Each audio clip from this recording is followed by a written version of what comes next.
अस्सलाम वालेकुम। ब्लम में आपको ये बताने जा रहा हूँ आज की वीडियो में कि आपके लिए ज़्यादा मायने क्या चीज़ रखती है, मीम पॉइंट्स या ब्लम पॉइंट्स, और ब्लम की लिस्टिंग कब तक हो सकती है इसके ऊपर भी बात करने जा रहा हूँ। साथ में हमें किस चीज़ के ऊपर ज़्यादा फोकस करना चाहिए जिसकी वजह से हमारा क्राइटेरिया में हम एलिजिबल हों ब्लम की क्राइटेरिया में, और हमें एक बड़ा एयर ड्रॉप मिले, और क्या क्या चीज़ हमारे लिए मायने रखती हैं, और अगर हम स्ट्रीक को तोड़ेंगे बार बार तो हमें कितना नुकसान होने वाला है।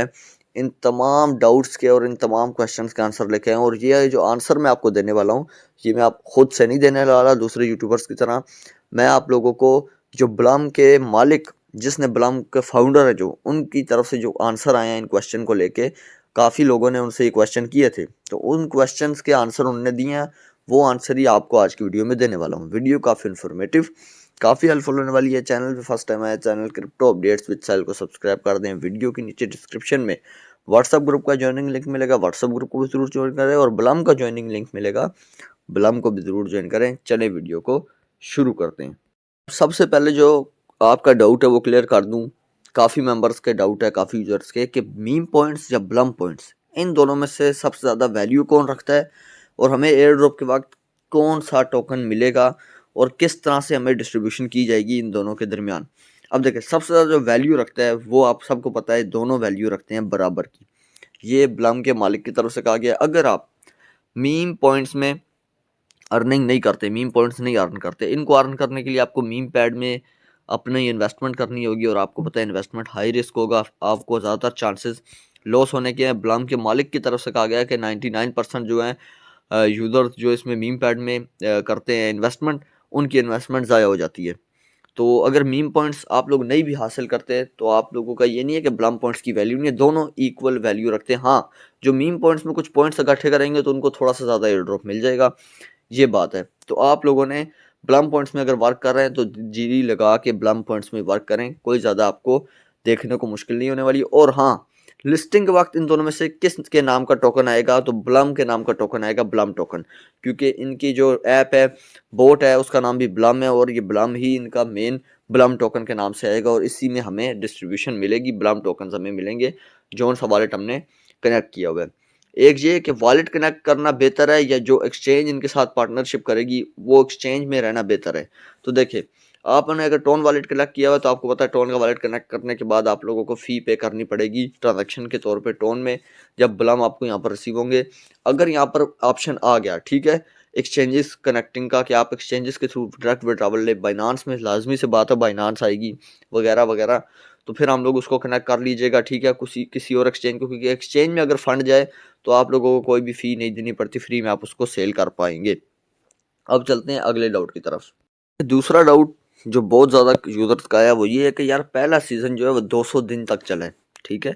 पहला सीज़न अगर किसी को नहीं भी पता तो मैं आपको बता दूं, 200 दिन तक, तकरीबन तकरीबन अगर मैं अंदाज़ा लगाऊं तो 6 मंथ से भी ज़्यादा चला है, 7-8 मंथ तक चला है, 7 तक चला होगा या 6 तक, तो इतना करीब वो चला है 200 डेज तक। क्या दूसरा भी इतना ही चलेगा, ये डाउट है। तो नहीं, दूसरा इतना नहीं चलेगा, दूसरा कम है। क्यों कम है? क्योंकि ब्लम के मालिक की तरफ से कहा गया है ऑफिशियली कि दूसरा सीज़न इतना बड़ा नहीं होने वाला, दूसरा कम है। आप लोग इसके लिए पैनिक ना करें कि दूसरा भी इतना ही होगा, कम है दूसरा। और मेन फोकस आपने किस सीज़न में करना था, पहले में जिनने किया उनको फ़ायदा ज़्यादा होगा या दूसरे में जिनने किया उनको ज़्यादा होगा, तो दोनों एक जगह बराबर के मायने रखते हैं, क्योंकि पहले सीज़न की अर्निंग भी अभी तक आपको शो हो रही है, पहले सीज़न की अर्निंग आपको अभी तक शो हो रही है, तो इसमें भी आपको वही ड्रॉप गेम आपने नहीं खेले जितने वो भी शो हो रहे हैं, स्ट्रीक शो हो रही है, तो पहले सीज़न की चीज़ें भी शो हो रही हैं। और अगर आप दूसरे सीज़न में वर्क करते हैं तो वही माइनिंग है, वही प्रोसेस है, कुछ भी चेंज नहीं है, सिर्फ मीम पॉइंट्स ऐड कर दिए गए हैं दूसरे सीज़न में। तो दोनों में वर्क करना है आपने, ताकि आपको बड़ा एयर ड्रॉप मिले। जिसने पहला मिस कर दिया वो दूसरे में वर्क कर ले, जितना अर्न करेंगे उस हिसाब से आपको एयर ड्रॉप ज़रूर मिलेगा। तो जो मेन क्राइटेरिया है सबका, कि इसका मेन क्राइटेरिया क्या है, जिसको हम जो है आप सब कह रहे होंगे कि फोकसली उस पर काम करें, जिस तरह और प्रोजेक्ट्स मेन क्राइटेरिया बताते हैं, इस तरह इसका भी कोई मेन क्राइटेरिया होगा कि हमने मीम पैड में ज़रूर वर्क करना है या नहीं, हमें ब्लम पॉइंट्स कितने इकट्ठे करने हैं, हमें कितनी स्ट्रीक्स लेनी है, या हमें कितनी ड्रॉप गेम्स खेलनी है, अर्न में कितना करना है, फ्रेंड्स कितने इनवाइट। तो इसके ऊपर जो है ब्लम के मालिक की तरफ से ऑफिशियली बातचीत की गई थी, तो उनने ऑफिशियली बताया है कि इस ब्लम बोट में हर चीज़ मेन क्राइटेरिया है, हर चीज़।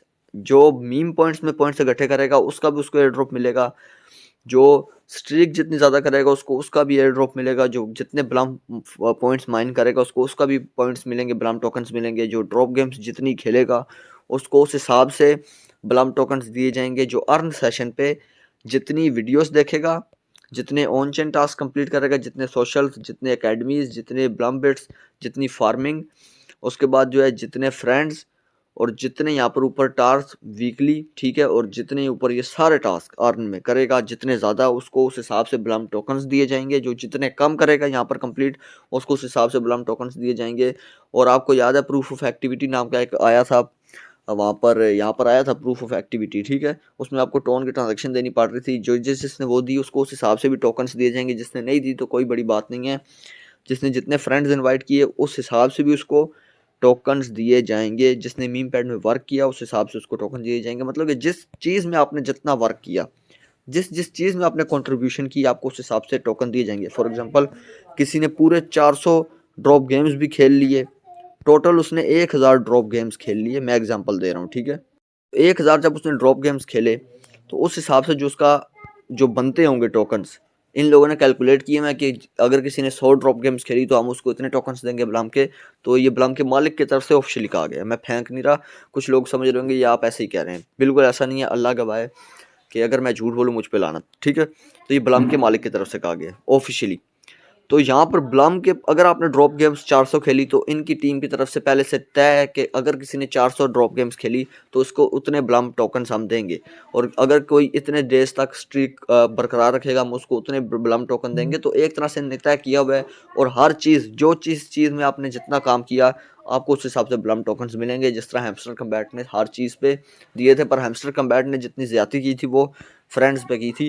तो इनने क्या कि फ्रेंड्स भी अगर आपने सारे फ्रेंड्स इनवाइट कर दिए तो उस हिसाब से भी आपको ब्लम टोकन्स मिलेंगे। तो जिसमें जो जितनी मेहनत करेगा उसको उतने ब्लम टोकन्स मिलेंगे। तो इसका एलिजिबल क्राइटेरिया क्या है, आप कुछ भी कर लें आपको ब्लम टोकन्स तो मिलेंगे। अगर आपने कुछ भी ना किया, सिर्फ आपने ड्रॉप गेम्स और फार्मिंग की, तो फिर भी आपको ब्लम टोकन्स मिलेंगे। ये एलिजिबल क्राइटेरिया था। बस उनको वो एलिजिबल नहीं हो पाएंगे, ये भी ब्लम के मालिक की तरफ से कहा गया है, जिन लोगों ने बोट्स का इस्तेमाल किया हुआ है, मतलब कि ऑटो माइनिंग। यहाँ पर अगर मैं प्ले करूँ, ठीक है, ये बोट को प्ले करूँ, इनका बोट जो है वो भी काफ़ी डिले करता है। ये मैंने यहाँ पर देखे, यहाँ पर मैं कर रहा हूँ क्लिक, क्या कर रहा हूँ, क्लिक कर रहा हूँ, कुछ हो रहे हैं मुझसे मिस, कुछ जो है मैं हो रहे हैं, ठीक है। अब यहाँ पर मैं क्लिक कर रहा हूँ, अगर यहाँ पर मैं ऑटो क्लिकर का यूज़ करूँ, वो बोट होता है, ठीक है, ऑटो क्लिकर आपको पता है वो बोट होता है, वो सारे ही क्लिक कर देगा। उसके अंदर इतने फीचर होते हैं कि वो सारों को क्लिक करता है, किसी को नीचे जाने नहीं देता। तो वो समझ जाते हैं, ब्लम की टीम समझ जाती है कि ये बोट का इस्तेमाल कर रहा है, और आजकल पता चल भी जाता होता है कितने बोट्स इस तरह। तो इस तरह के यूज़र्स को भी टारगेट नहीं किया जाएगा, इस तरह को भी एलिजिबल नहीं किया जाएगा। और दूसरा, जो चीटिंग करेंगे, बोट्स चीटिंग होती है और भी काफ़ी कुछ चीटिंग्स में आता है, तो इस तरह वालों को बिल्कुल टारगेट नहीं किया जाएगा।